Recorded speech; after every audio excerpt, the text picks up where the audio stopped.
Hi hello నమస్తే welcome to పురా local. So తరచుగా రోజు చాలా ఇబ్బందులతో మన బాడీలో జరిగే కొన్ని పరిణామాల వల్ల కొన్ని వాటితో ఇబ్బంది పడుతూ ఉంటాము. ఎక్కువగా టీత్ విషయానికి వస్తే ఎక్కువగా సెన్సిటివ్గా ఫీల్ అవుతూ ఉంటాం అనమాట. అంటే పళ్ళకి ఏదన్నా తినేటప్పుడు తగిలితే చాలా జుమ్మున ఫీల్ అవుతూ ఉంటాము. అలాంటివి చాలామంది ఈ రోజుల్లో ఎక్కువగా ఫేస్ చేస్తూ ఉన్నారు. సో వాటిపైన ఒకసారి మనము అసలు ఎందుకు ఇలా వస్తున్నాయి ఏంటి అన్నవి పూర్తిగా విషయాలు తెలుసుకుందాం. సో స్టూడియోలో మనతో పాటు స్మైల్స్ హైదరాబాద్ డెంటల్ హాస్పిటల్ నాగదీపిక గారు ఉన్నారు. సో వారితో ఒకసారి మాట్లాడే ప్రయత్నం చేద్దాం. నమస్తే మ్యామ్. నమస్తే అండి. ఎలా ఉన్నారు? Fine, I'm doing good. మీరు ఎలా ఉన్నారు? Thanks for asking, I'm too good. So ఈ రోజుల్లో చూసుకుంటే తరచుగా చాలామంది టీత్కి సంబంధించి ఎక్కువగా వాళ్ళు ప్రాబ్లమ్స్ ఫేస్ చేస్తూ ఉన్నారు. ఎందుకంటారు? టీత్ ప్రాబ్లమ్స్ ఎందుకు ఫేస్ చేస్తున్నారంటే చాలామంది ఫస్ట్ ద ఫోర్మోస్ట్ థింగ్ ఏది ఫాలో అవ్వరంటే జనరల్గా ఇప్పుడు డయాబెటిక్ పేషెంట్స్ ఉన్నారు. సో ఎవ్రీ 3 monthsకి ఒకసారి, ఎవ్రీ 6 monthsకి ఒకసారి వెళ్ళి టెస్ట్ చేయించుకుంటారు. అండ్ ఇప్పుడు ఇంట్లోనే మెషిన్ పెట్టుకొని చెక్ చేసుకుంటున్నారు. బట్ డెంటల్ విషయానికి వచ్చే వరకు ఏంటంటే అంటిల్ అన్లెస్ పెయిన్ అనేది రాక వరకు ఎవ్వరూ వెళ్ళరు. So pain is the only symptom which make them to visit dental hospital. So అప్పటి వరకు ఎవరు వెళ్ళరు. బట్ ఇది కూడా ఎలా అంటే డయాబెటీస్కి ఎలా టెస్ట్ చేయించుకుంటున్నారు, మన షుగర్ లెవెల్స్ పెరిగినాయా లేదా అని ఎలా చూసుకుంటున్నారు, ఎవ్రీ 6 monthsకి ఒకసారి ఒక డెంటల్ విజిట్ అనేది చేస్తే మీకు తెలుస్తుంది ఏం ప్రాబ్లమ్స్ ఉన్నాయి, అవి ఎలా ప్రివెంట్ చేసుకోగలుగుతాం. సో ఆ prevention is the most important thing. So prevention తెలియనప్పుడు ఏమవుతుందంటే ప్రాబ్లమ్స్ పెరిగి పెద్దగా అవుతాయి. సో ఈ అవేర్నెస్ లేకపోవడమే మెయిన్ ఇష్యూ అండి. సో దానివల్లనే ఈ ప్రాబ్లమ్స్ అన్ని క్రియేట్ అవుతున్నాయి. ఒకప్పుడు చూసుకుంటే 90s ఏజ్ వాళ్ళకి ఎక్కువగా ప్రాబ్లమ్స్ ఫేస్ చేసేవాళ్ళు. ఇప్పుడు చూసుకుంటే చిన్న పిల్లలతో సహా అందరూ బాధపడుతున్నారు. Yes, exactly. సో వాటికి పరిష్కారం ఏం లేదా? పరిష్కారం అంటే అదే చెప్పాను కదా, ఎవ్రీ 6 months విజిట్ అంతే. ఆ విజిట్లో మీకు తెలుస్తుంది ఈ పన్ను పలానా ప్రాబ్లం ఉంది, ఈ స్టేజ్లో మీ చిగుళ్ళు ఉన్నాయి, సో చిగుళ్ళ నుంచి బ్లీడింగ్ ఎందుకు అవుతుంది, సో దాని తర్వాత తీసుకోవాల్సిన ప్రికాషన్స్ ఏంటి, అసలు ట్రీట్మెంట్ ఏం చేయించుకోవాలి, ఇవన్నీ మేజర్ కన్సర్న్. చాలామంది పేషెంట్స్ ఓకే వస్తారు once problem started, but medication ఇవ్వండి అంటారు. సో డెంటల్ అనేది మెడిసిన్స్తో తగ్గదు. So first thing what you require is treatment. Treatment is a major thing. Treatment చేస్తేనే మీకు ఆ ప్రాబ్లమ్కి సొల్యూషన్ దొరుకుతుంది. ట్రీట్మెంట్ లేకుండా మెడికేషన్ ఓరల్గా తీసుకోవడం వల్ల ఏ డెంటల్ సమస్య తగ్గదు. ఓకే. సో ఎలా అంటారు, ఈ ట్రీట్మెంట్ ఎలా చేస్తారు ఏంటి, ఎన్ని సిట్టింగ్స్ ఉంటాయి వీటిలో? ట్రీట్మెంట్స్ అంటే you have number of treatments అండి. డెంటల్లో స్పెషాలిటీస్ ఉంటాయి. యూ హ్యావ్ 8 స్పెషాలిటీస్, 8 డిపార్ట్మెంట్స్ ఉన్నాయి. సో ఒక్కొక్క డిపార్ట్మెంట్కి ఒక స్పెషాలిటీ టీమ్ ఆఫ్ డాక్టర్స్ ఉంటారు. సో ఆ స్పెషలైజ్డ్ డాక్టర్ మాత్రమే ఆ ట్రీట్మెంట్ చేయడానికి ప్రత్యేకంగా స్పెషాలిటీ చేసి ఉంటారు. ఇప్పుడు మనకి కార్డియాలజిస్ట్ ఉన్నారు. సో హార్ట్ ప్రాబ్లమ్స్ ఉంటే మీరు కార్డియాలజిస్ట్ దగ్గరికే వెళ్తారు. So in the same way డెంటల్లో కూడా మీకు పన్ను నొప్పి వచ్చింది, పుచ్చింది, సో దానికి రూట్ కెనాల్ చేయాలని సజెస్ట్ చేస్తారు. సో రూట్ కెనాల్ స్పెషలిస్ట్ దగ్గర మాత్రమే చేసుకుంటే అది పర్ఫెక్ట్గా అవుతుంది ఆ వర్క్. సో మిగిలిన డెంటిస్ట్ వాళ్ళు చేయలేరా అంటే కాదు, చేయొచ్చు. బట్ స్టిల్ ఏంటంటే అందులో స్పెషలైజేషన్ అనేది చాలా ఇంపార్టెంట్. సో అలాగే పళ్ళకి క్లిప్స్ వేస్తారు. సో దానికి ఆర్థోడాంటిస్ట్ అని ఉంటారు. సో టీమ్ ఆఫ్ డాక్టర్స్ కలిపి వర్క్ చేస్తే ఏంటంటే అవుట్పుట్ అనేది కరెక్ట్గా వస్తుంది. సో ఒక పర్సన్ వచ్చారు ఇప్పుడు మీ దగ్గరికి పళ్ళు పుచ్చిపోయి అని చెప్పేసి, వాటిని తీసివేస్తారా లేకపోతే ఇంకేమన్నా? సో కరెక్టే, చాలామందికి పళ్ళు పుచ్చుతాయి. బట్ స్టేజ్ ఏ స్టేజ్లో ఉంది? జనరల్గా టీత్కి 3 layers ఉంటాయి. సో పైన లేయర్ని మనం ఎనామెల్ అంటాం. సో దాని కింద సెకండ్ లేయర్ వస్తుంది. దాని లోపల మెయిన్ పల్ప్ అని ఉంటుందన్నమాట. సో పెయిన్ అనేది మనకి సెకండ్ లేయర్ నుంచి చిన్నగా సెన్సిటివిటీతో స్టార్ట్ అయ్యి లోపల ఉన్న పల్ప్ ఇన్ఫెక్ట్ అయితే పెయిన్ వస్తుంది. సో అది ఏ స్టేజ్లో ఉంది దాన్ని బట్టి మనం ట్రీట్మెంట్ ప్లాన్ అనేది డిసైడ్ చేస్తాం. సో దానికి ఒక ఎక్స్రే తీసుకోవాల్సి ఉంటుంది. తీసుకున్నాక ఏ లేయర్లో ఎఫెక్ట్ అయింది, ఆ లేయర్లో ఎఫెక్ట్ అయింది కాబట్టి దానికి మనం ఏ ట్రీట్మెంట్ చేస్తే ప్రాపర్గా మనం టీత్ని సేవ్ చేయగలుగుతాం. బట్ ఒక్కోసారి టీత్ సేవ్ చేసే స్టేజ్ కూడా దాటిపోద్ది. ఆ టైంలో ఏం చేస్తారు? పన్ను తీసేయడమే ఇంకా. సో వీలైనంత వరకు replacement that is the major thing. So పన్ను తీసేయడం ఓకే, చేయించేసుకుంటారు, పన్ను తీయించేసుకుంటారు. ఏదైనా ఇబ్బంది ఉన్నా సాధారణంగా వచ్చి నాకు పన్ను నొప్పి వస్తుంది, పన్ను తీసేయండి అని అడిగేవాళ్ళు ఎక్కువ. సో పన్ను తీసేక ఎలా తింటారు? ఈవెన్ అది కూడా ఒక criteria. You have to think about that. పన్ను తీసేశాక మళ్ళీ తినాలి కదా, తినాలంటే పన్ను రీప్లేస్ చేయాలి. సో ఆ replacement is the most important thing. పన్ను సేవ్ చేయడం ఎంత ఇంపార్టెంటో పన్ను తీసేశాక రీప్లేస్ చేయించుకోవడం కూడా అంతే ఇంపార్టెంట్. ఓకే. బేసికలీ ఎంత ఛార్జ్ చేస్తారు సో అలా రీప్లేస్మెంట్కి? మనకి రీప్లేస్మెంట్ ఆప్షన్స్ ఉంటాయమ్మా. జనరల్గా ఏంటంటే ఫిక్స్డ్ టీత్ రీప్లేస్మెంట్ ఉంటుంది, రిమూవబుల్ టీత్ రీప్లేస్మెంట్ ఉంది, అండ్ ఫిక్స్డ్లోనే మనకి 2 వెరైటీస్ ఉంటాయి అనమాట. ఆ 2 మెథడ్స్లో ఏ మెథడ్తో మనం రీప్లేస్ చేస్తున్నాం అనేది ఇంపార్టెంట్. సో మనకి స్టార్టింగ్ బ్రిడ్జెస్ ఉంటాయి. బ్రిడ్జ్ అంటే ఇప్పుడు ఒక పన్ను ఊడింది, తీసాక పక్కన పన్ను ఇటు పన్ను సపోర్ట్ తీసుకొని మనం పన్ను కడతాం, సో దాన్ని బ్రిడ్జ్ అంటారు. అండ్ ఇప్పుడు ఏంటంటే చాలామంది పక్క పళ్ళు అరగదీయడం వల్ల ప్రాబ్లం ఉంటుంది కాబట్టి ఇంప్లాంట్స్, అడ్వాన్స్ టెక్నాలజీ. సో మీ పక్క పన్నుని దానికోసం సాక్రిఫైస్ చేయకుండా ఆ ఉన్న ప్లేస్లోనే నీట్గా ఇంప్లాంట్ పెట్టేసుకొని దాని మీద క్యాప్ పెట్టేసి, అండ్ మా హైదరాబాద్ స్మైల్స్లో ఉన్న ప్రత్యేకత ఏంటంటే మనం ఇంప్లాంట్ చేసిన 3rd డేకి టీత్ పెట్టేయడం జరుగుతుంది. సో ఇమీడియట్గా పేషెంట్ చ్యూ చేయొచ్చు, సో ఇబ్బంది లేకుండా. ఏ ఏజ్ వాళ్ళు? ఏజ్ అంటే మీరు yes, age is another important criteria. So పన్ను దించుకున్న ఏ ఏజ్ వాళ్ళు, పన్ను అంటే ఇప్పుడు చిన్నపిల్లలకు కూడా పళ్ళు ఊడిపోతాయి, సో దానికి కూడా వచ్చి మా పాపకి ఇంప్లాంట్ వేయండి, బాబుకి ఇంప్లాంట్ వేయండి అంటారు.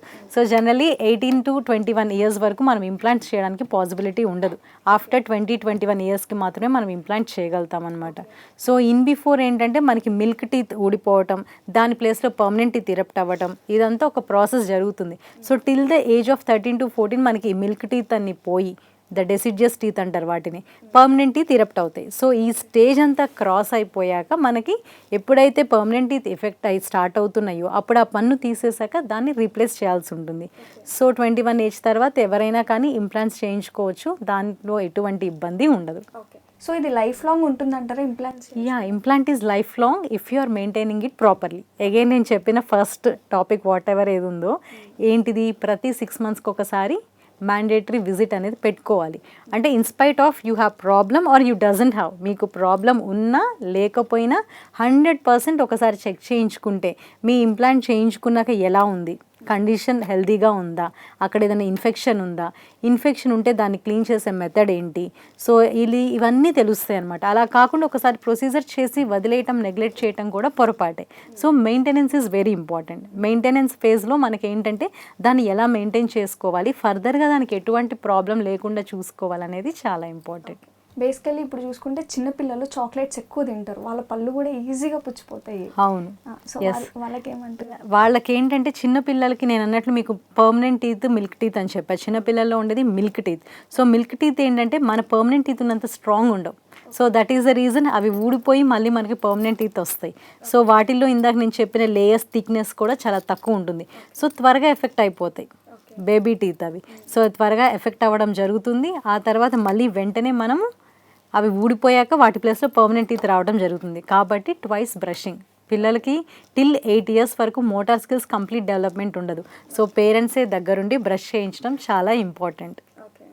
సో కొంతమందికి టీత్ ఎల్లోయిష్గా కనిపిస్తాయి, అంటే సరిగ్గా బ్రష్ చేసుకోకుండా ఉంటే అలా అవుతాయి అంటారా, లేకపోతే ఏంటి? బ్రష్ చేసుకోకపోవటం, ఎల్లోయిష్ అనేది ఏంటంటే జనరల్గా ఇందాక నేను చెప్పిన లేయర్ ఉంది కదా, సెకండ్ లేయర్ డెంటిన్ ఉంటుంది, అది కొంచెం ఎల్లోయిష్ టింట్ ఉంటుంది. సో అందరికీ కంప్లీట్ వైట్ టీత్ అనేది అలా ఉండదన్నమాట. మన టెండెన్సీ ప్రకారం ఇండియన్స్, ఫారినర్స్కి చూస్తే వాళ్ళ టీత్ షేప్ కానీ సైజ్ కానీ everything will vary. So complete yellow ఉంటే we have to notice that and check, sort out what exactly it is. But the best color is the yellowish అనేది colour ఏం కాదు. So normal regular colour two white ఎవరికి ఉండవు teeth అనేది. So regular shade అంటూ ఉంటుందన్నమాట. So that is not a serious concern. Okay, విలేజెస్లో కొంతమంది ఉంటారు, వాళ్ళు చిన్నప్పుడు కొన్ని వాటర్ డ్రింక్ చేయటం వల్ల వాళ్ళకి బ్రౌన్ కలర్లో అవుతూ ఉంటాయి సంథింగ్ లోపల. సో అది ఏంటంటే ఫ్లోరిన్ కంటెంట్, వాటరే, బట్ సర్టెన్ ఏరియాస్లో ఉన్నాయి, ఇక్కడ నల్గొండ అని అక్కడ ఏంటంటే వాటర్లో ఫ్లోరిన్ కంటెంట్, దానికి ఒక పీపీఎం లెవెల్ ఉంటుంది. ఆ లెవెల్ కంటే ఎక్కువ కంటెంట్ ఉండటం వల్ల ఏంటంటే మనకి టీత్ ఊడిపోయి టీత్ వచ్చే టైంకి ఏమవుతుందంటే అవి వీటిని ఎఫెక్ట్ చేస్తాయి. సో ఆ టైంలో ఆ వాటర్ తాగటం వల్ల ఫ్లోరిన్ కంటెంట్కి ఏంటంటే ఫ్లోరైడ్ కాన్సన్ట్రేషన్ పెరిగిపోయి టీత్ అనేది బ్రౌనిష్ డిస్కలరేషన్కి అయిపోయి ఫ్లేకీగా అయిపోవటము, అవి తొందరగా చిప్ ఆఫ్ అయిపోవటము అట్లా జరుగుతుంది. సో అది పెచ్చులుగా ఫ్లేకీగా ఊడిపోవటం కూడా జరుగుతుంది. సో టీత్ అన్ని వీక్గా అయిపోతాయి. So due to this fluorine concentration. So అవి అసలు పోవంటారా మచ్చలు? అసలు ఫ్లోరిన్ వేవి పోవండి. Fluorine is permanent. ఎందుకంటే అది పర్మనెంట్ టీత్ ఎరప్ట్ అయ్యే టైంలో జరిగింది కాబట్టి మీ టీత్ ఒక్కోసారి ఫ్లోరేసిస్కి ఎఫెక్ట్ అయ్యాక ఫ్లోరిన్ అనేది టీత్ నుంచి పోదు. ఓకే, సో మీరు అన్నట్టుగా ఇంప్లాంట్ చేశాక ప్రాసెస్ ఎలా ఉంటుంది అంటారు? ఎనీ టైం సిట్టింగ్ ఉంటుంది ఏంటి, ఒకసారి క్లియర్గా చెప్పండి. ఇంప్లాంట్ ఏంటంటే మీకు పన్ను ఇదివరకు ఏం చేసేవాళ్ళం, పన్ను తీసాక అది మానాలనేవాళ్ళు. సో హీలింగ్కి ఒక 7 to 14 days టైం పీరియడ్ ఉండేది. ఆ హీలింగ్ అయిపోయాక అప్పుడు ఇంప్లాంట్ పెట్టడము, మొత్తం తగ్గింది, హీల్ అయిపోయింది, టిష్యూ అంతా రికవరీ అయింది అనుకున్నాక మనం ఇంప్లాంట్ పెట్టడం. ఇంప్లాంట్ పెట్టాక దాని మీద క్యాప్ పెట్టడం ఒక ప్రొసీజర్ లైక్ 3 to 6 months జరుగుతుంది అనమాట. ఈ ప్రాసెస్ అంతా 3 to 6 months. యా, బట్ ఇప్పుడు ఒక గత 5 to 10 years నుంచి మనం తెచ్చిన టెక్నాలజీ ఏంటంటే బేసల్ ఇంప్లాంట్స్. ఇంప్లాంట్ పెట్టిన ఇమీడియట్గా వితిన్ లైక్ 72 hours లోపు క్యాప్ పెట్టడం కూడా జరుగుతుంది. సో ఈ టెక్నాలజీతో ఏంటంటే పేషెంట్ ఇమీడియట్గా నవలచ్చు, తినచ్చు, కానీ ఎఫెక్ట్ ఏం పడదు, ఏ ప్రాబ్లము ఉండదు. So that is the advance technology. So as of now implants పెట్టడము పేషెంట్కి మంచిగా, మేము మా హాస్పిటల్లో మా దగ్గర పేషెంట్ చూజ్ చేసి సాటిస్ఫై అయ్యారు అనుకున్నాకే we fix the that crowns whatever are there, వాళ్ళు హ్యాపీగా చూజ్ చేశాకే they will leave. Okay. So పళ్ళు పుచ్చిపోతాయి కొంతమందికి, అది ఆ టైంలో చాలామంది గమనించుకోరు కదా. ఇఫ్ ఇన్ కేస్ వాళ్ళు గమనించుకున్న వెంటనే ఏం చేయాలంటారు? గమనించిన వెంటనే మా దగ్గరికి రావాలి. కొంతమంది రారు అసలు, అంటే పోనీలే ఏదోలే అని అనుకుంటారు కదా. యా, పోనీలే ఏదో ఒకటి అనుకుంటారు కాబట్టి తర్వాత పెయిన్ వచ్చాక వస్తారు. So initial stage almost 80% of dental problems you don't have any symptoms. అంటే మీకు ప్రతిదానికి పెయిన్ రావాలని ఉండదు. సో ఏ ప్రాబ్లం స్టార్ట్ అయినా అది పెయిన్తో స్టార్ట్ అవ్వాలని ఉండదు, ఆ ప్రాబ్లం వల్ల పెయిన్ వస్తుంది అని ఉండదు. కొన్ని చాలా సైలెంట్గానే లోపల డిస్ట్రక్షన్ జరిగిపోతాయి. గమ్స్ బ్లీడింగ్ అయింది, that is the most many of the patients neglect. Blood day వస్తుంది, పెయిన్ ఏం లేదు కదా. సో అది అలా నెగ్లెక్ట్ చేసుకుంటూ కొన్ని ఇయర్స్ పాస్ ఆన్ చేసినప్పుడు ఏమవుతుందంటే గ్రాడ్యువల్గా గమ్స్ లూజన్ అయిపోవడం, ఆ gums and bone main strength loosen అయిపోతే ఆటోమేటిక్గా టీత్ కూడా కదిలిపోతాయి. సో టీత్ ఊడే వరకు కూడా వదిలేసిన పేషెంట్స్ ఉంటారు. సో ఎందుకంటే పెయిన్ రాదు. సో పెయిన్ అనేది సిమ్టమ్ కాదు. పెయిన్ లేకుండా కూడా డెంటల్ ప్రాబ్లమ్స్ అనేవి వస్తాయి, బట్ వాటిని మనము అబ్జర్వ్ చేసుకుంటూ జనరల్ ఎగ్జామినేషన్ చేసుకుంటూ జనరల్ క్లినికల్ చెకప్ చేసుకుంటూ ఉండాలి. ఓకే. కూల్ వాటర్ తాగినప్పుడు కూడా టీత్ ఒక్కసారిగా జుమ్మున అంటాయి అనమాట, నర్వ్స్ అనేవి కొంచెం. సో అది sensitivity due to loss of enamel wear and tear అయిపోతూ ఉంటుంది. కొంతమంది నిద్రలో గ్రైండింగ్ చేస్తుంటారు టీత్, దానివల్ల ఎనామిల్ అనేది కొద్ది కొద్దిగా వాన్ ఆఫ్ ఎట్రిషన్ అంటారు అనమాట. సో అలా అయిపోయిన కేసెస్లో ఏంటంటే జనరల్గా టీత్ సెన్సిటివిటీ అనేది ఎక్కువగా వస్తుంటుంది. Okay.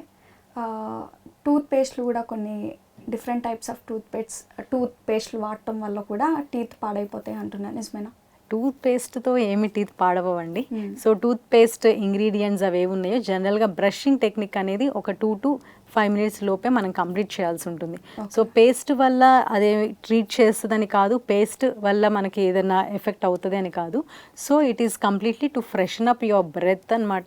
So it is not that మీరు ఈ పేస్ట్ వాడితేనే మీకు కంప్లీట్గా టీత్ మంచిగా ఉంటాయి అట్లా ఉండవు. బట్ కొన్ని రికమెండెడ్ పేస్ట్ ఉంటాయి, అవి ఏంటంటే జనరల్గా ట్రీట్మెంట్ ఏదైనా చేశాక we recommend to use those. దానిలో ఉన్న ఇంగ్రీడియంట్స్ ఏంటంటే మన టిష్యూస్ అవన్నీ హీల్ చేసి గమ్స్ని హెల్దీగా ఉంచడానికి హెల్ప్ చేస్తాయి అనమాట. సో ఆ మెడికేటెడ్ టూత్ పేస్ట్ కొన్ని రికమెండ్ చేస్తాం, ఏమైనా ప్రొసీజర్స్ చేసినాక అవి యూస్ చేయాల్సి ఉంటుంది. Okay ma'am. సో చూసారు కదా నాగదీపిక గారు టీత్స్ గురించి ఎంత మంచిగా మనకి వర్ణించారో. సో ఇది ఈ రోజుటి ఒక మంచి టాపిక్. సో మరిన్ని టాపిక్స్తో నేను మీ ముందుకు వస్తాను. చూస్తూనే ఉండండి పురా లోకల్.